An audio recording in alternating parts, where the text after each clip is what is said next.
How's it going, everybody? It's been a while, but we're back in the garage.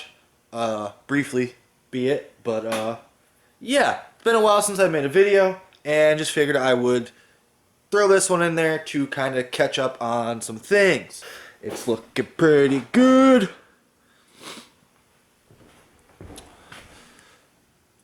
But, yeah, so I have some clips of what I've been working on kind of recently on this thing. I did some waterproofing on just some various rust holes around the car, and I'll throw in all the clips of that now. So you can kind of see the gas tank's hanging down pretty low there. Yeah. My gas tank darn fell out. Looks like both of the bolts on the back side, like towards the end of the car, tail end of the car, backed their way out on me. And my gas tank fell out. Not completely, but it was hanging down and scraping pretty bad, and if I was any further away from home, I would not have been able to make it home because it would have rubbed through the gas tank. So I got pretty lucky that it happened where it happened, but still, it's just funny that it kind of happened when it happened, and you know. But yeah, it should be an easy fix. It doesn't look like anything broke or tore or nothing like that, like the metal didn't tear or nothing like that. So it looks like the bolts just back themselves out. So should be as easy as finding some new bolts, throwing a bunch of Loctite on there, and calling it good. How's it going, everybody? Back in the garage again, and yeah, I don't know. There, you can see I still have some holes in the body. That's like basically what was in the rear strut towers, but way worse, way larger holes. So there's still some residual holes I have to go back and repair. So I'm going to dive a little bit into that.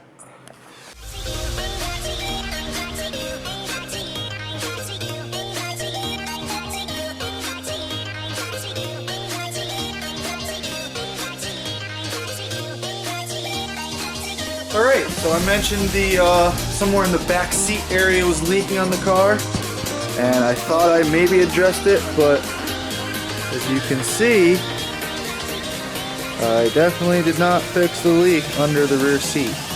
So, gonna have to address that. Yeah, so big hole there, starting to rust out there, starting to rust out there.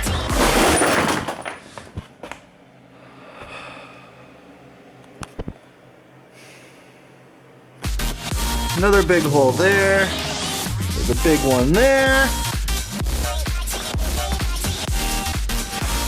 This I already started replacing. You can see the white. That was a big chunk out of my other car.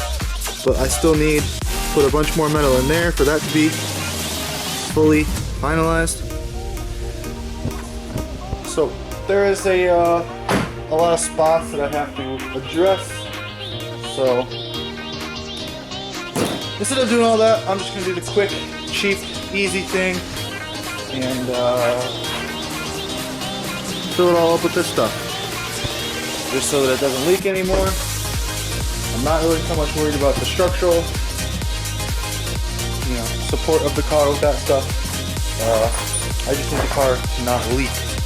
So that's what we're going to do.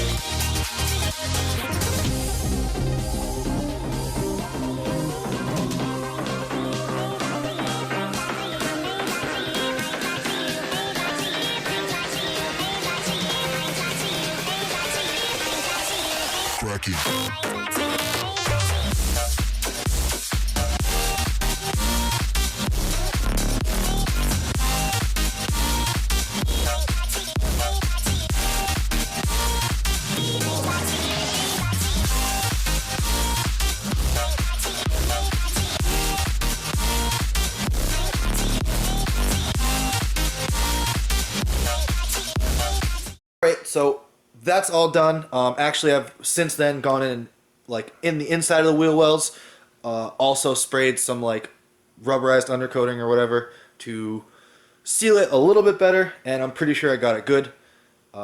So, yeah. it's basically waterproof now. I can go ahead and drive it in the rain and not really have to worry. What else to do besides that? Also, the other thing that I've been waiting on that's really like why I haven't really been driving it a whole bunch is I ordered a real-time board. Checking the tracking here on my Nistune board, and it's coming from the future. Look at that.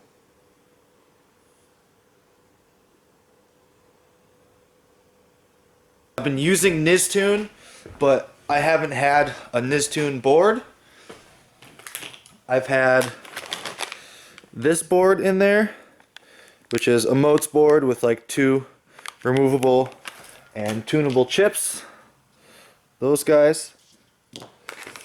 And then you connect this to your computer, put the chips in there, and that's how you change the tune around. Well, in needing to dial this in, actually I feel like I got it pretty darn close with that thing. But I wanted to just dial this thing in and just kind of get it better, quicker, easier, and you know, able to monitor more things kind of, because I wasn't really able to use all the features of the Nistune program with that board. I just figured, you know, get the Nistune board. Also, it was the cheapest out of like the options that were out there for like a real-time board. There's also Nismotronics. It's like it would have been like $150 more than the board that I got or whatever with the program or whatever. But and there's like some other ones that aren't like Nissan specific, like Mega Squirt, or I know there's some other like not as popular named like real-time ECU type deals, but yeah, this is what I went with. I've already been using Nistune and it was the cheapest, so it's good for now. Later on down the road, I'll probably upgrade to something with more features once I really, you know, really decide to put the power down in this car and really start putting more engine upgrades in there. Right now, I just need this car to kind of get me by and last for a while. It's more than powerful enough for what I want. But yeah, so got the real-time board. As you saw, I showed you the other one down there, but also for like I've had my ECU in there for a while, but I always had that front cover off so I could easily get the chips in and out. Now I finally have the front cover screwed back on, so I don't have to have everything all exposed in there, and I can just kind of leave my glove box like that if I want to. And here is that one cable coming out, goes to my laptop right here, and that's how I change the tune around. That's basically that. Got the real-time board in, so I've done some driving around and kind of a little bit more tuning with that. I still feel like something is off. Dang it. Alright, as I was saying, at least I think I was leaving off where I was about to say, I think I definitely still have some issues going on with the tune and or with some parts in the car. I still have an eBay fuel pump in there. I think that could be giving me an issue. I have an eBay fuel pressure regulator in the car, and I also think that might be giving me an issue.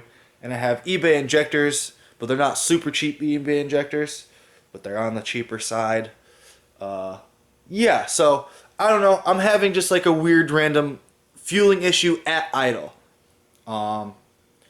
It seems to be not anywhere else but at idle. It just like goes real lean. Like it's hard to really dial in like idle with, I don't know. Not going to dive into that too much right now, but it's been giving me an issue. That's like the one point of the whole tune that I'm having like a big issue with. It's just the idle area seems really weird, but it's also just because probably I don't really know what I'm doing a whole lot. So we'll get it figured out sooner than later. Like I said, I've only had a few days with the real time where I could just kind of beep boop, change things, and that makes decisions and, you know, everything happen a lot quicker.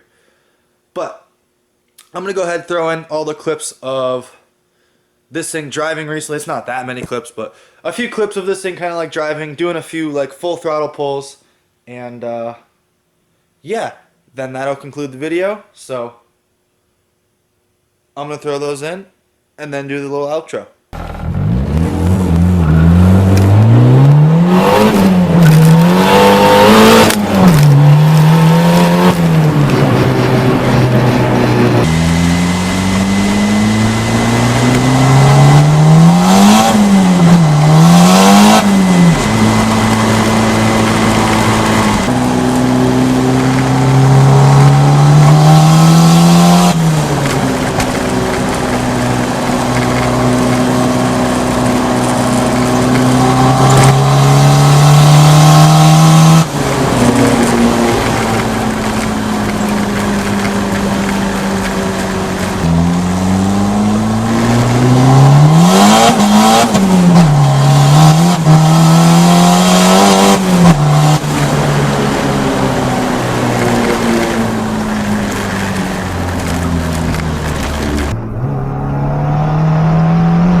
quick video, but just wanted to put something out there. It's been a little while.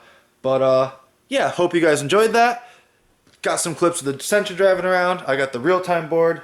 So hopefully I start learning faster. But that's going to do it. Subscribe if you guys are new. Hit the like button if you can for me. And I'll see you guys next time.